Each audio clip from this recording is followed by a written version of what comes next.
ભારતના દક્ષિણ પ્રદેશમાં મહિલારોપ્ય નામનું નગર છે. એક વણિક પુત્ર આ નગરમાં રહેતો હતો. એક સાંજે જ્યારે તે તેની પથારીમાં સૂવા જવાની તૈયારી કરતો હતો ત્યારે તેણે વિચાર્યું કે મારી પાસે અઢળક ધન છે છતાં પણ ધન કમાવાના બીજા ઉપાયો વિચારવા જોઈએ.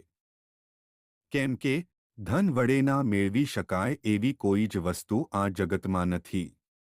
આ બધું વિચારીને વડીલોની રજા લઈ એક સારા દિવસે વર્ધમાન સુંદર રથ પર સવાર થઈ મથુરા જવા ચાલી નીકળ્યો.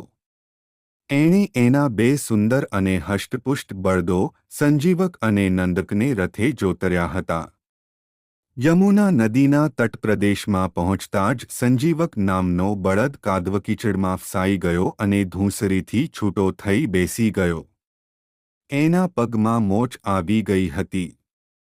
બળદની આવી દુર્દશા જોઈ વર્ધમાનને ઘણું દુઃખ થયું. શોકગ્રસ્ત વર્ધમાને 3 દિવસ યાત્રા પડતી મૂકી. તેને શોકમગ્ન સ્થિતિમાં જોઈને તેના સાથીદારોએ કહ્યું, શેઠજી, વાઘસિંહ જેવા ખૂંખાર પ્રાણીઓથી ભરેલા આ ભયાનક જંગલમાં આપે એકમાત્ર બળદ માટે થઈને સૌ સાથીદારો માટે જાનનું જોખમ કેમ ઊભું કરી દીધું? સાથી મિત્રોની આ વાત વર્ધમાનને ઠીક લાગી. તેણે સંજીવકના રક્ષણ માટે થોડાક રક્ષકો ત્યાં મૂક્યા અને પછી બધા સાથીઓ સાથ આગળની યાત્રાનો આરંભ કર્યો. એના ગયા પછી રક્ષકો જંગલની વિચાર કરી બીજે દિવસે સંજીવકને એકલો છોડી ત્યાંથી ચાલતા થયા. વર્ધમાન પાસે જઈને રક્ષકોએ કહ્યું, શેઠજી, સંજીવકનું મૃત્યુ થઈ ગયું.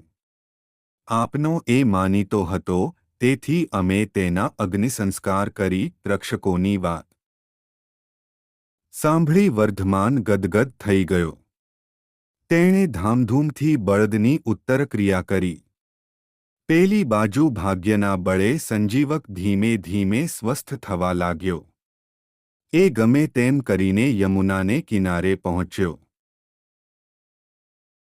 અહીં મર્કતમણી જેવી હરીભરી ઘાસની તાજી કૂંપળો ખાઈને થોડા દિવસોમાં તો તે મહાદેવના નંદી ખાસ્સો તગડો થઈ ગયો. તે ખૂબ બળવાન બની ગયો. રોજ ઊંચા ટીંબાઓને શિંગડાથી ભાગીને ભૂક્કો બોલાવતો સંજીવક મોટે મોટેથી બરાડવા લાગ્યો.